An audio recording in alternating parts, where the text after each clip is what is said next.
Halo semuanya, apa kabarnya? Semoga teman-teman semua di dalam keadaan sehat, dilancarkan pekerjaan maupun usahanya, amin. Ya, pada video kali ini saya mau mengajak teman-teman menyaksikan argumentasi cerdas dari seorang Deddy Sitorus. Di sini dia ternyata adalah orang yang berpengalaman dalam dunia survei gitu teman-teman, sehingga dia mempertanyakan hasil survei PSI yang melejit tinggi. Bahkan dia di sini dengan bercanda mengatakan bahwa tidak mungkin PSI punya kekuatan merubah hasil survei gitu, kecuali ada kekuatan lain di belakangnya. Bahkan dia mengatakan bahwa PSI itu sebenarnya adalah kumpulan anak dugem, jadi nggak mungkin punya power sebesar itu. Sangat menarik ya teman-teman. Nah, bagaimana videonya? Yuk kita simak bareng-bareng. Saya tahun 2000 itu bekerja di sebuah lembaga yang namanya NDI. Setelah lepas dari Walhi, saya ke NDI. Di situ kami belajar tentang yang namanya quick count dan survei politik. Dulu belum ada lembaga survei satupun di Indonesia. Dan kami pada pemilu 2004 itu bersama LP3S menggunakan yang namanya quick count ini. Pertama kali di Indonesia. Ini metode yang dipakai di Afrika, di Amerika Latin sebagai benchmarking hasil pemilu. Untuk kontrol, ya. Jadi margin of error yang namanya quick count itu tidak lebih dari 1%. Lebih dari 1%, kalau tidak quick countnya bermasalah, pemilunya curang. Itu rumusnya dan sudah diakui secara internasional puluhan tahun. Lalu kenapa ada tudingan bahwa PSI dan mungkin Gelora ya, kalau saya baca di media, tidak hanya PSI, kasihan juga PSI kan. Karena yang berharap masuk parlemen kan tidak hanya PSI, Gelora juga pengen dong. Ya kan? Itu adalah ada penambahan yang sangat tinggi pada posisi jumlah TPS-nya sudah masih 65%. Sudah di angka 3%. Bayangkan. Ya, pada posisi 65% suara, dia sudah 3,02 kalau nggak salah. Artinya sangat dimungkinkan ketika 100% suara, anak kecil juga tahu, jangan-jangan bisa 5%. Kan itu yang bikin orang teriak dong. 7%. Nggak tahu, karena seingat saya nggak tahu, benar apa nggak Luki. Kaisang katanya kan di depan PSI bilang 5 juta suara udah aman waktu itu. Ya ini dari orang PSI sendiri saya dengar, ya. Tapi nggak tahu lah kan, mungkin targetnya di situ. Atau itu juga yang bikin lengah ini teman-teman PSI jadi nggak kerja, udah dijamin anak presiden kan. Jadi inilah yang kemudian membuat kekhawatiran publik. Ini pemilu bisa kita percaya nggak sih? Atau quick count-nya ini gimana sih? Makanya kan Burhanuddin Muhtadi itu teriak-teriak. Sebagai seorang pollster, sebagai seorang intelektual, ya ngeri dong dengan hasilnya begitu. Di angka suara TPS-nya persentasenya 65% sudah melampaui 3%. 3,02.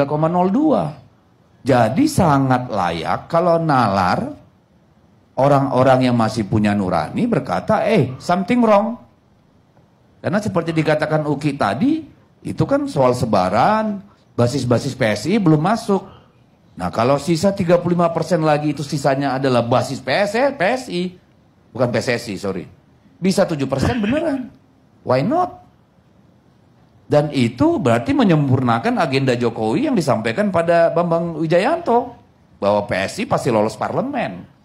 Kan ini yang kemudian mengecoh mengganggu ingatan publik, imajinasi publik. Oh ternyata berhasil nih Pak Jokowi masukin yang namanya PSI, kan kira-kira gitu nih, iya kan? Jadi kalau orang kemudian menuding PSI, ya saya kasihan sama PSI. PSI-nya anak-anak dugem kok bisa mainin pemilu dari mana? Tentu ada kekuatan lain di luar PSI yang beroperasi dong. Iya toh? Kan nggak mungkin bro and sis di PSI ini bisa main-main ngatur masuk suara, mainin IT, nggak sampai akal mereka ke sana. Kalau ngumpul-ngumpul bareng bisa. Atau curhat-curhat kayak model Ade Armando, ya dia wajar umurnya 61 tahun. Walaupun pengen 16 kan. Tapi ya ini harus diterima oleh PSI sebagai koreksi. Ini harus diterima oleh KPU sebagai sebuah warning. Ini harus menjadi acuan bagi Bawaslu untuk cek segera. Karena apa? Kalau si rekap ini yang bermasalah, jangan setelah hasil akhir keluar baru Bawaslu bergerak, Pak. Sekarang juga Bawaslu harus turun audit karena kami mempunyai data. Bagaimana si rekap ini dimainkan? Bagaimana dia jam 7 malam itu dihentikan karena kekacauan locking perolehan masing-masing pasangan calon presiden. Bagaimana yang seharusnya foto itu dimasukkan oleh petugas di TPS itu. Tetapi kemudian si rekapnya berhenti, masuknya entah dari mana-mana. Lalu berubah ini lokasi servernya. Kalau dicek tiba-tiba di Amerika, tiba-tiba di Cina. Padahal barangnya di Singapura sama Alibaba kalau nggak salah saya. Kan orang-orang awam mungkin susah kita menjelaskan. Tapi percayalah, kebenaran akan terbuka. Ini nggak boleh main-main. Dan ini akan mendelegitimasi pemilu presiden terutama. Karena apa?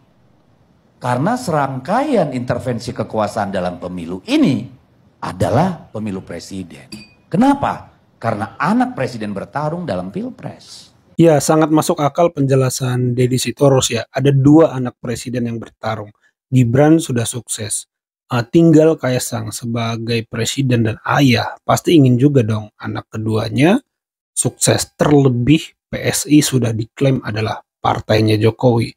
Dan Jokowi juga tentu ingin kisah suksesnya sempurna ya. Ingin perfect bahwa yang dia dukung capres menang.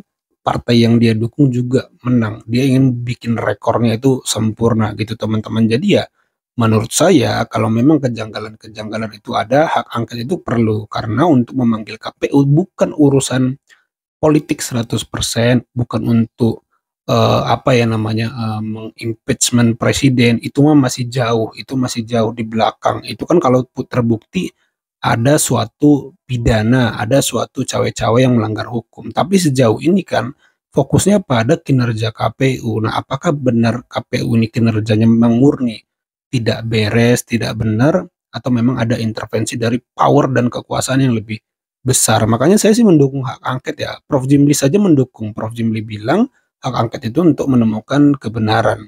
Sehingga tidak lagi ada ilusi-ilusi kecurangan. Saya sepakat dengan Prof. Jimli. Tapi kenapa saya melihat hak angket pun tidak serius tampaknya dijalankan gitu ya. PDI pun abu-abu. Jadi saya sih tidak terlalu banyak berharap ya dengan hasil yang ada. Lalu ada angket, saya pikir ya terserah politisi lah ya. Karena mereka saya lihat punya banyak kepentingan. Tapi kalau mau bicara kinerja, melihat polemik Sirekap, bahkan Roy Suryo sudah menganalisa kesalahan itu tidak boleh di atas 5% dalam sebuah sistem atau aplikasi. Saya pikir secara kinerja di luar politik perlu dipanggil KPU-nya. Entah mungkin DPR ya yang berwenang, dipanggil mempertanggungjawabkan kinerjanya, tendernya, proses IT-nya bagaimana, server jadi mana. Ini kan keamanan nasional juga sih sebenarnya kalau menurut saya. Jadi menurut saya angket itu tidak berlebihan untuk dilakukan kalau fokus pada kinerja KPU yang coba dievaluasi. Ya, itu aja teman-teman video kali ini. Terima kasih buat teman-teman yang sudah menyimak sampai selesai. Jangan lupa di like videonya, di subscribe channel ini. Sampai jumpa di video saya selanjutnya.